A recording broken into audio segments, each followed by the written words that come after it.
We're finally in a room that only had people in it who knew our reference points and knew our language and knew what we did, has really come to pass, and it's been kind of invigorating and kind of exhausting and entirely fascinating. So I wanted to pick up on that kind of initial question that you raised about what is game design, about in that way that you talked about it to begin with. You know, are these things that we hew out of whatever materials we're working with, or are they systems that we uncover as we explore the kind of ideas that we're putting together? And with that in my head, over the talks that we've heard in the last couple of days, I kind of picked out from those kind of 9 ways that people talked about how they do what it is that they do. And I thought I would just kind of, more quickly than it sounds, 9 sounds like a lot, it really won't be that bad, run through those kind of 9 ways to see whether or not any of you agree with those kind of being themes that have emerged. But we have seen a lot, heard a lot, so I wanted to give you a kind of crib sheet. So I've done faces and photos and names and stuff so that you are able to remember all of the things that we've seen. So here obviously are the 9 people that we've heard speaking in the last couple of days. I'm sure these people are all familiar. Just in case you're not matching the names to the faces, I'll just let you know who's who.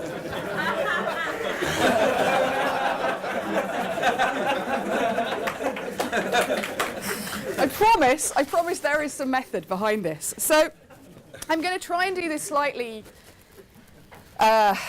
in the order of the way that games get made. This is a little bit rough, but it'll kind of take you through it, which is kind of top to bottom. So starting as we did yesterday, only yesterday, can you believe that? It was only yesterday, with Rainer's fantastic talk, which gave me something which was not what I was expecting, because I think, as came up in the questions, I think we're all aware of your games as these, you know, things of kind of immaculate balance and perception. But I've given you Edison because actually the invention there was really important. The way that you were responding to technology, not I think as a lot of us do in terms of it being a constraint that is imposed on us that we're often quite welcome.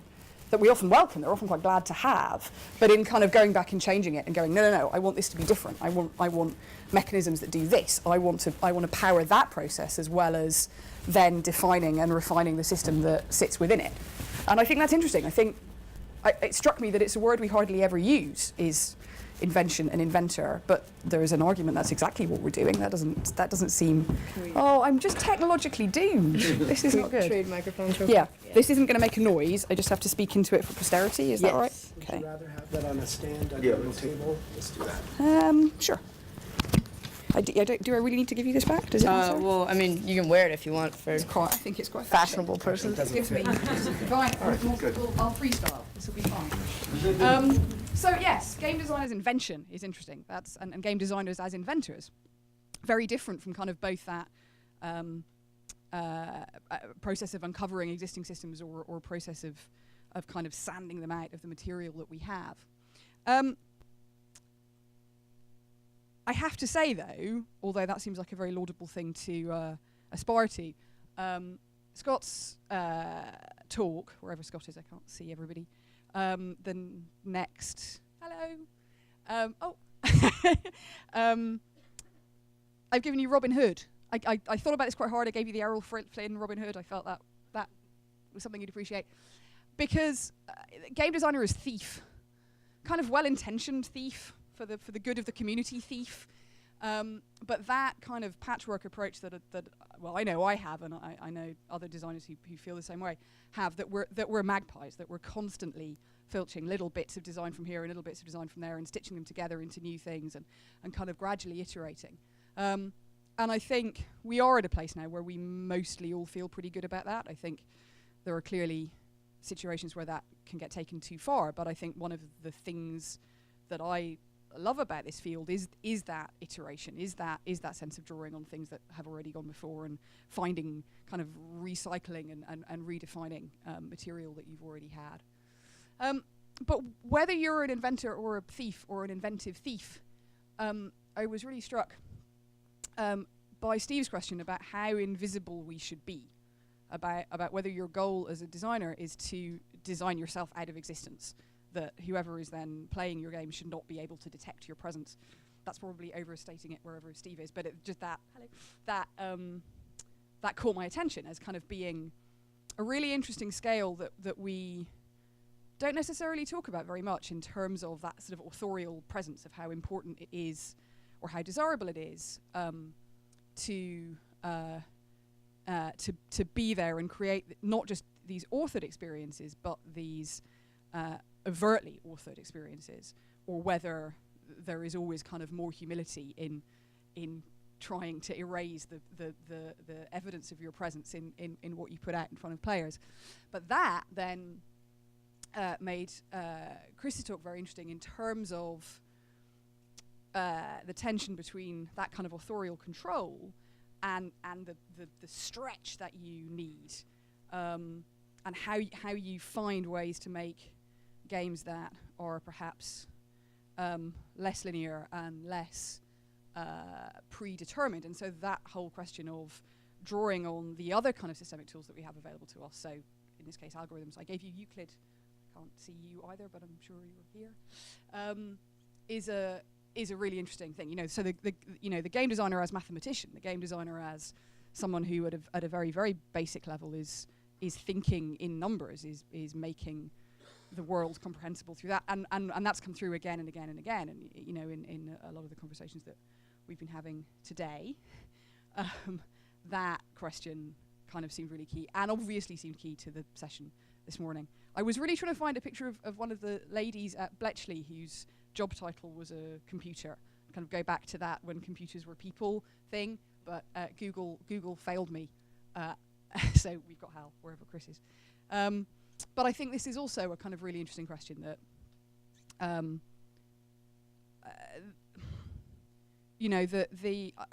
to some extent, that conversation earlier today encapsulated everything that I love most about this job, is the impossibility of finding those defining lines between those different questions of when do we stop being, when do you go from being a mathematician to a systems thinker to a programmer to a designer, where I think all of us have different pie charts. Long may all of us have different pie charts on that front, but the fact that there are elements of all of that in everything we do, I think, is really interesting. So, game designer is computer, game designer is mathematician. Interesting process.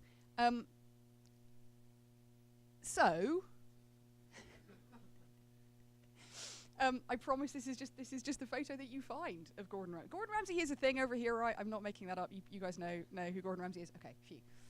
So flavor, this really interesting world. Game designers as chefs, I really liked. This way of thinking that moves us kind of really beyond the more mechanistic, or amplifies those mechanistic thinkings of rule sets and systems, and what's the math that's driving it and what's the code that's driving it, to go, all of that is in service of the flavor.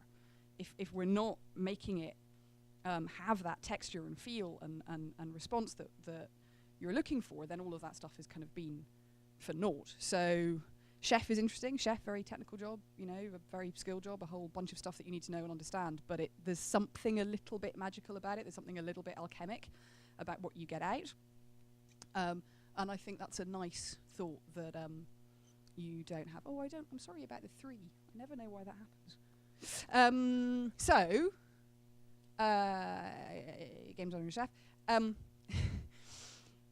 This lovely rodeo quote about you just having to write out what you make, and I think again we in a lot of the games that we talked about, talking about Street Fighter yesterday, even talking about Dance Central just now, this kind of question of there is only so much you can design, and then there's an amount of responding to that, and that happens both pre and post release, and again in a lot of the conversations today about prototyping and about coding, what you think you're trying to make, you make a bit of it, it behaves in ways that you don't entirely expect, you respond to that, you put it out into the world, and then boy does it behave in ways that you don't entirely expect. And again there's that interesting transition where the hierarchy flips, and you go from being someone who's in charge of trying to create this thing to someone who's living under this thing that you made that is now doing all of this stuff that you didn't necessarily know that it was going to do.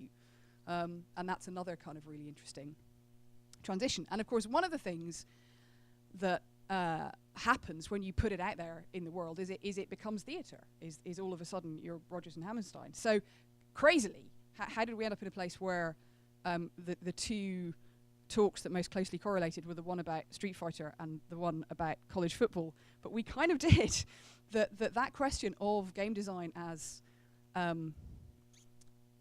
geared not as an exercise in satisfaction for the game designer, not as an exercise in satisfaction for the player, but as raw material for the audience, for the spectator, is kind of really interesting, of thinking about what you do so that the people who watch the player are having kind of an amazing time. And I think there's, Antonio again, a really interesting example of that, game designer as spectacle maker, as theatre creator, which sounds kind of like overstating, except it kind of isn't. And Seth, when you were talking about the people doing the hand gestures as they watch, I don't really know what else to call that other than that, even though it kind of seems a little bit overstated. And then once it's out there in the world and people are doing all of this stuff and responding in ways you didn't expect, it needs curating and protecting. And we go to Jesse's point of stewardship, of this kind of gaming archaeology, of that fantastic dig back through Monopoly's history, and this question of what we do with our gaming heritage, not just in terms of the things that we have previously made, but what other people have done with them and what they've become, and how much we should be curating them, kind of what responsibility we have to kind of put all that forward, is really interesting. That does your responsibility as a designer, I think we've moved long beyond the time when we thought that necessarily your responsibility ends when you ship, but does your responsibility kind of end ever? That even once you put something out there in the world, at what point does it stop being yours, and at what point should you be trying to archive your own stuff or trying to archive other people's, I think is really interesting. And as Frank picked up earlier, we've come back to this question of stewardship and how much we all ought to be thinking about that. And there's a temptation to kind of go, well, which ones of these are more valid than the other, or which one is the most valid, or I bet there's some that you think aren't even slightly valid. And one of the things that I think game designers like is bottoming out questions. I think we all do that a lot. Like you find a thread of a thing, of a question or an imbalance or a possibility, and you just want to pull and pull and pull until you've understood that and constructed it and made it fit. And we do it a bit when we talk about design.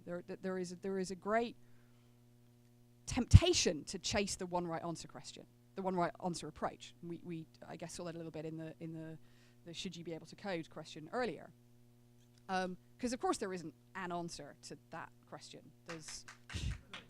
There's everything that was said in that panel is kind of valid and raises important points that we should talk about, but you can't prescribe it in that way. And I think more than anything, what these last 2 days have left me thinking is that my answer to that question, my answer to what is game design, is Soylent Green's answer. Game design is people, right? That's what games are made of. Is they're made of us. They're made of our time, and they're made of the things that we care about, and made of the ways that we solve these problems. And what being in this room, in this kind of undiluted room, I think has done is made that kind of really apparent in terms of all of the different things that people are bringing from all kinds of different quadrants that they've come to game design from, kind of inform the way that they create and the things that they think are important. And I looked at that and I thought, I like that. That feels like a kind of rousing note to end on. It's maybe a little bit pompous, but it feels appropriate. It felt really appropriate. The more I looked at it, the more I thought I was missing something. And it turns out I am missing something, because that image should be very familiar to anyone who makes games, whatever kind of games you make, whether they're digital or not, whether they're big or small or whatever they are. What is game design? Really, it's Post-it notes. How much is that Post-it notes? How did nobody notice that? How did we get away with it for so long? But that is probably something that we all share, is that feeling that comes from nothing else. So those are the things that I have thought in the past 2 days, which probably tells you far more about me than I'm comfortably doing. And I think that the idea now is to hear from everybody about what their responses were, and I think Eric and Frank will lead that. I just wanted to really say, one more thing, which is, I guess those are my thoughts over the last couple of days. It wasn't really my response.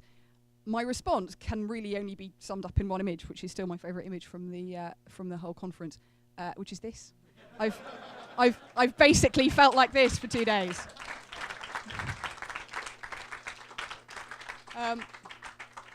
And that's great. So, and now if you guys want to pick that up.